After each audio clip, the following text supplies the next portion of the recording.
I'm Alexander Hefner, your host on The Open Mind. Of bots and trolls, when we explored the digital carcinogens that have infected the internet ecosystem, a wave of anti-social media, Oxford internet researcher Nick Monaco guided us through the origin and use, really misuse and abuse, of these online predators. Today we consider specifically the post-fact present, webs of lies spun rampantly via digital dissemination, with Harvard University Joan Shorenstein Fellow, Claes de Vreese, Professor and Chair of Political Communication at the University of Amsterdam, and Editor-in-Chief of Political Communication. Today we'll examine the crisis of misinformation, the evolution of populist rhetoric and its resurgence around the globe, from the United States to major European powers. How is the digital climate swaying public opinion and ultimately elections, referendums, and direct democracy? Welcome, Professor. Thank you. It's a pleasure to have you here. I first want to ask you, knowing the Shorenstein reputation and the fact that you were there with a cohort of scholars from around the world, including your counterpart, Kathleen Hall Jamieson, an American political communications expert, how do you reflect on your time at Shorenstein this past year of 2017? Being at the Shorenstein Center is really a fantastic experience because there are these really great scholars there, but there are also really great faculty and really great student and staff at the Shorenstein Center. So it's been wonderful, but this year has been particularly interesting maybe because we are a good group of people together who actually speak very well, even though we come at from very different backgrounds. Kathleen is a US-based scholar, and we have John of Brazil and Tyler Bridges there. It's an eclectic group of people, but we have a lot of common ground also with our entrepreneurial fellow, Wellner, who's there as well. We spoke before about how you would differentiate the American political communications system right now and the misinformation crisis on US soil, and how you compare that to the crises in Europe or elsewhere. And I wanted you to give us and our viewers a global presentation of what really is the misinformation crisis right now. So we live in an era that I think we can characterize as an era of real sort of information pollution. There's a lot of information out there, but it's very hard to verify all of it in a very quick manner. And one of the things that really set the US system and US experience maybe in a separate category compared to other Western democracies are actually factors that have both to do with the media system and with the political system. So it makes a very big difference, for example, for how much influence information can have in a political system if you are looking at a proportional representation system or a first past the post system. So if in the United States you win a couple of key states with a very small majority of votes, that's enough to put someone in the White House. Whereas in most European countries and in most countries with a proportional representation system, that will maybe give a percentage more or less to any given party, but not necessarily sway that party into absolute power. So that makes a very big difference for how much impact can misinformation or information have. There have also been instances in the past where ads or normal news would have these kind of influences that are big, but they just become amplified and way bigger in a system like the US system, where you elect the president in the way that you do with the Electoral College and winning the entire state by just a very small majority of votes. So the electoral system is one component. The other one is the media system. Most European democracies have a way stronger public broadcasting culture. That is really one that, even though they have seen declines in the past decades of their audiences, they've been part of generating a culture of having public and political discussions that is different from a system here that has become so highly polarized in the media landscape. And if you then add on top of that what has been happening in the past, say, just 10 years in terms of our online and our digital media landscape, well, then you have got the almost perfect ingredients for trying to understand why it is that information and misinformation can have such a big influence as it can today. You allude, of course, Professor, to the states where the Russian trolls, the farms of trolls, were hyper attentive to the battleground states, and therefore they were infecting the social media by IP address, going down to the county by county level. And that made those particular voters, Pennsylvanians, Michiganders, more vulnerable to the misinformation. where did you see cases where the communications apparatus, you could say, had the integrity amidst this flood of disinformation online? We point to elections in Germany and France in particular, where we saw outcomes that were different from the US, but what is the information or disinformation state of play in those two cases of France and Germany most recently? So one of the things I think we've learned over the course of 2017, that it is actually possible to generate a discussion about, say, fake news, misinformation and the value of information even during the election campaign. So we saw in France, for example, that information came out that was relatively easy to say this is not proper information, this is not truthful, and that became part of the story during the election campaign. That is a very different experience than the United States experience, where this discussion has been taking place in the year after the election rather than during the campaign.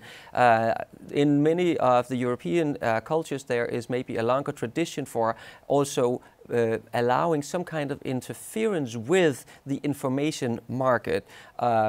So regulation in the area of news and information is a very, very delicate topic, and you surely don't want just anyone to regulate, and you can ask yourself many times whether you want the state and political power holders to be the ones that regulate. Having said that, though, there is a tradition for more interference in that information market in Europe than there has been here in the United States.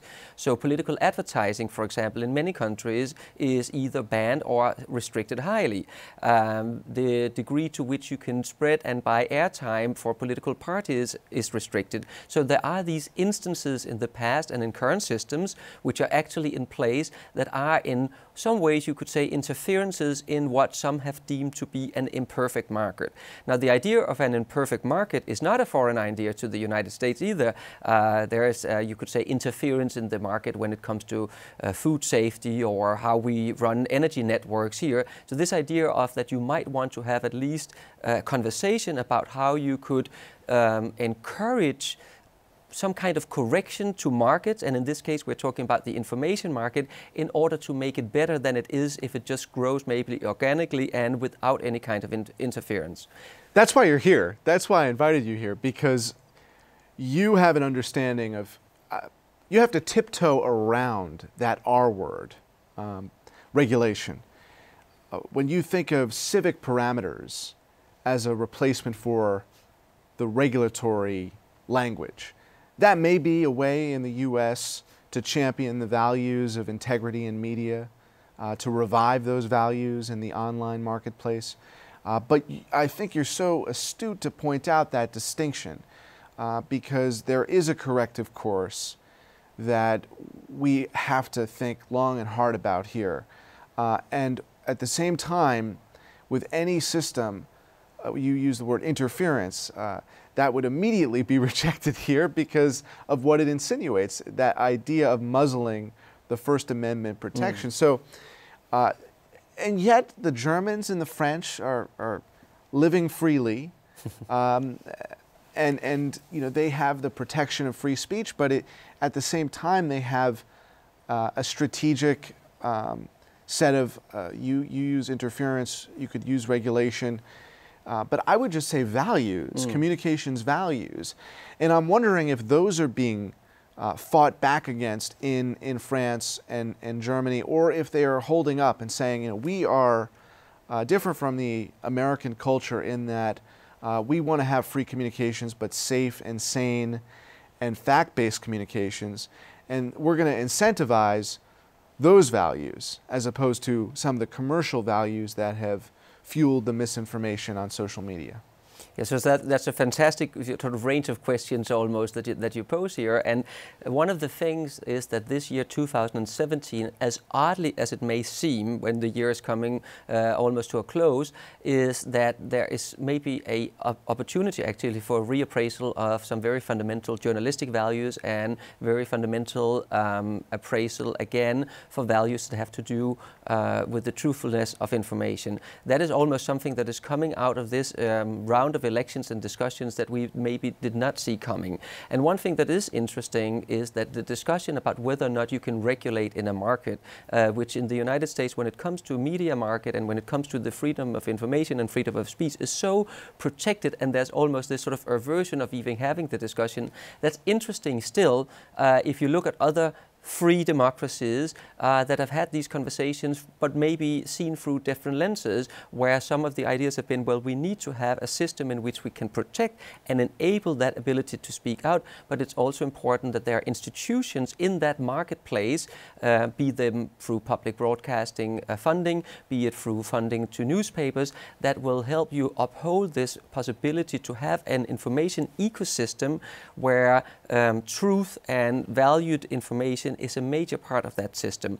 And I think that's a conversation that is not only ongoing still in the European situation, but also one where, if you just reflect on the past months in the United States, there's now almost sort of the door has opened to have that conversation in a way that wasn't maybe even possible just a few months ago. If our viewers haven't, they need to check out on C-SPAN or download on the U.S. Senate website the testimonies, the woefully inadequate testimonies of the social media councils. It's the only industry in maybe the history of corporate intervention where the U.S. Congress did not demand that the CEOs themselves appear to answer questions. And so you take the BP oil spill or Exxon Valdez or the tobacco industry. Those CEOs were lined up, and the American people, through their representatives, were asked, these folks were put under the light. And why it was not the case with these social media companies, I don't know if it has to do with the exploitation or incest with Silicon Valley on Capitol Hill. But the bottom line is that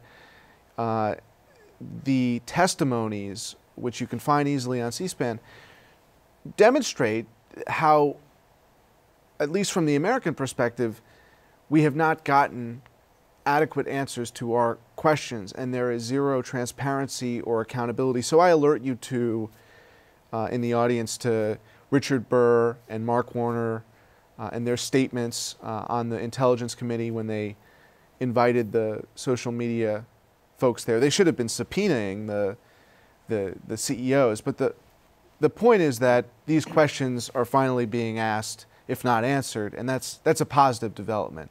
There's no doubt that the platforms have a very odd position in our society today. They have grown so incredibly fast, and they've become so powerful. So some of these big corporations that run these social media platforms are now such essential players in our society. And it is hard to think of any other business or any other area of our society where we would say we would have powers that are so strong without having a conversation about how they're regulated. And there's no doubt that the discussion about misinformation and disinformation, and unfortunately the use of fake news, which is a horrible term in and by itself, but that discussion over past months have opened a door to saying, well, isn't there something that you could do either from the public regulatory point of view, or maybe this is also the time to enter a conversation with these platforms themselves about opening up. So there are a lot of things that they could do to That's what I was going to ask you. What can the European regulators teach the social media companies? Well, so if we start with the social media companies themselves, and I think we are seeing this happening right now because they're feeling the hot breath of the regulators in their neck, so they are starting now already to roll out policies that are all about trying to actually improve their product and the platform and how discussions take place at the platform. But there's a whole range of things that they can actually do. Transparency, for one thing. We know from other areas that transparency is a very important condition, but it's not a sufficient condition, because even if we as a scholarly community or as citizens in a country would have transparency and access to what is actually going on within the algorithmic black box, it will still require a lot of work and a lot of attention to figure that out. But it is a beginning point that you open up, that you start sharing the type of data that these platforms are gathering. That's a first instance that the platforms can do themselves. They can also work together. In other areas, we've seen that when it comes to human trafficking, when it comes to child pornography, they there are areas in which we consider so important in our society that you can actually have the industry work together and try and come up with solutions. And I would argue that having a good information ecosystem in a democracy is one of those areas that is so important that we also want to encourage the platforms and the big companies to start working together.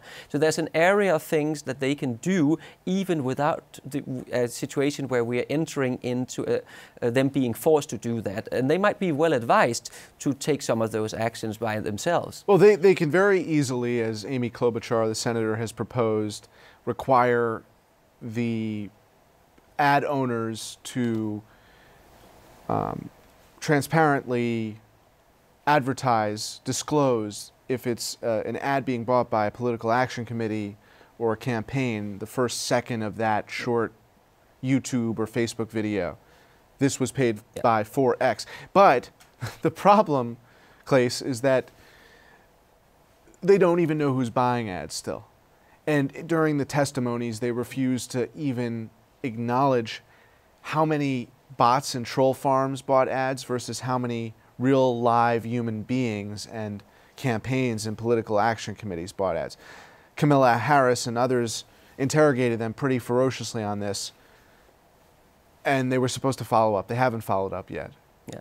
No, some measures seem fairly easy to implement, and it is odd that you have a system in which you force ads in some areas to have full disclosure on who is sponsoring that ad, and you wouldn't do that once we're on a social media platform. Now, is that a differentiation in that the European model, speaking of the Dutch model, or if you want to speak to the French or German model, they have basically extrapolated from the idea of fairness in media and extended it to ads in the digital realm. In other words, in this country, the fairness doctrine is long dead. The idea that you have a balance of, you have to have exactly the same amount of time granted for this opinion or that opinion. Part of that's a function, as you were saying, of the polarized media environment, but most of it is just the fact that the FCC has been negligent for so long and completely MIA. I mean, there's basically been no communications commission or regulatory force in this country. So what I was interested from your perspective is how much of the French or German or Dutch or British regulatory system is now adapting to the new technologies? Regulatory systems have always been a little slow when adapting to new technologies, but there's always been this sort of interest in the media sector as something very important. So when radio licenses were being issued or broadcasting was being launched, there were regulatory forces in place, you know, at the very outset, because it was seen as something powerful. And it is odd that we are not having the conversations that led to some of those discussions in the last when we had them in the last century. And what you're seeing now is a sort of a double standard in the system in the United States, where indeed there are requirements about funders of ads when it's aired on television, but not when that same ad, for example, would be put on a social media platform. So those are things you can put in place. Whether or not the US discussion on this topic is ready to have a discussion as to whether you want to content regulate, now that's a complete different situation, but there are countries that have said, so in the lead up to an election campaign, we consider that a relatively sacred and a very important period of our democracy. So for example, in the British case, where through the charter of the BBC, the newsroom has been obliged in the content, in the substance of its coverage, to make sure that there was equal voice to different political opinions. Now that is an interference or a regulation at the content level, which may be hard to see in the US context. But that's not to say that you cannot have a conversation as to whether or not you would want to promote these kind of values in election coverage. You see countries in Europe where opinion polls are being banned in the run-up to an election. That's again a situation where you can have a conversation whether you consider that a worthy and a good thing or not, but opening up for even having these conversations and saying we're looking here at the news and information ecology. That is one of the most fundamental features of our democracy, and we cannot even have a discussion about how it is organized. Seems odd. And odd, that's what I hear from you. But, and folks' conception of this, it may be wrong in thinking that television or radio is obsolete, because what is social media? It's really just a collection of the professional content that you would get from those more outdated communications infrastructure. So You know, is it true or not, though, that in those models, and you can speak from the perspective where you're based in Amsterdam, but perhaps you could map it out across the European continent, something like Donald Trump as a phenomenon of free, unearned media just would not have been possible? Yeah, so there are very strict regulations also about ownership structures and cross-media ownership structures in many European countries. But one of the things that is also so characteristic is that this interaction between what we now call, say, the old media landscape and the new social media platform landscape is so strong, because also the way that politics operate today, it would be a misconception to say that television, for example, is still not an incredibly powerful force in politics. And in fact, the interaction with the social media is a very interesting one, because yes, several political candidates and the US president has a lot of followers on Twitter, and there's a lot of attention to what he does in his social media account. However, it is the very traditional and classic media that almost function as the biggest amplifiers of the message that he's spreading on social media. And that tension is important to understand, because now you're looking at two systems next to each other, where one falls into a conversation about free speech and regulation, and one is then a complete unregulated and untransparent system. And that's very undesirable. Mm-hmm. And that discussion is the discussion that you need to have moving forward. And the perception in Europe is that these two ecosystems are very tightly related, and you need to have a conversation also about social media and about platforms, also to have a stronger sense of where you would find misinformation and how to combat that. I would also note that Richard Burr, Republican, North Carolina, very importantly identified from the American perspective that these social media companies had been violating the law, the FEC law, which is that foreign actors are not able to buy ads. And they were rampant during the campaign, and they continue to be unchecked in their advocacy of Trump and his agenda. So, I mean, the reality is that not only is the FCC dead, the FEC in this country seems to be dead. What is the Dutch perspective? What is the Dutch outlook right now? So one of the conversations that we have in Europe, also in the Netherlands, is saying either these companies take action themselves, or you'd need to consider real regulation. And again, regulation is a hard concept to get into, because you very easily come close to a regulation of content which is undesired. However, if the companies and the market itself does not shape up, then that's one only way that you would have to go. And again, the companies and the platforms can do an awful lot themselves. And one of the things that were characteristic of 2017 was also that many of the discussions about fake news and about misinformation in France and in Germany was caught way earlier and was part of the election campaign, as opposed to being a post hoc fact. And that there were several thousands Facebook accounts being shut down over the course of the campaign. So the rapidness with which this gets caught in the system, and that this is called to public attention, is of course also important, because we also have to look at ourselves as citizens and as consumers of new types of information. There's a ton of research out there that shows that certain types of headlines and certain types of information appeal more to us. So we have a strong sense of individual agency when we are presented with information that looks catchy, but maybe should prompt us to think twice what type of information this is, who the sponsor of that information is, and whether or not this is really something that you want to share yourself, feeding into this algorithm of social media platform, where that traction will help you, or where you're in fact then helping as a news consumer to spread and make something even more prominent in a news ecosystem. Ultimately, are the European powers challenging the anti-social media as they did Google on antitrust issues?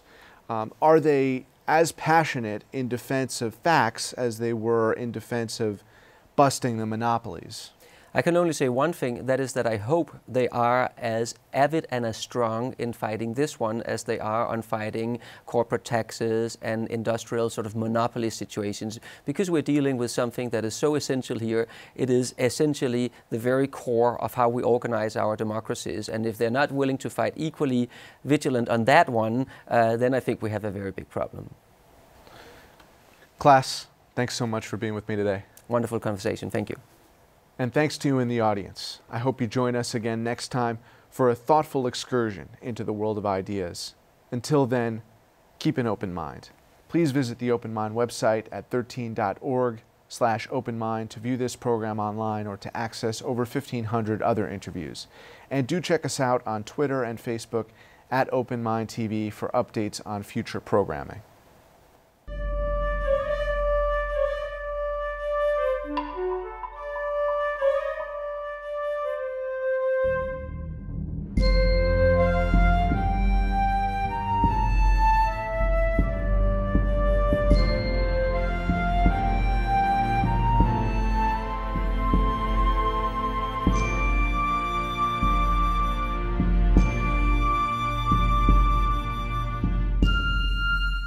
Continuing production of The Open Mind has been made possible by grants from Ann Olnick, Joan Gans Cooney, the Angelson Family Foundation, Alfred P. Sloan Foundation, the John S. and James L. Knight Foundation, JoAnn and Kenneth Wellner Foundation, and to the corporate community Mutual of America.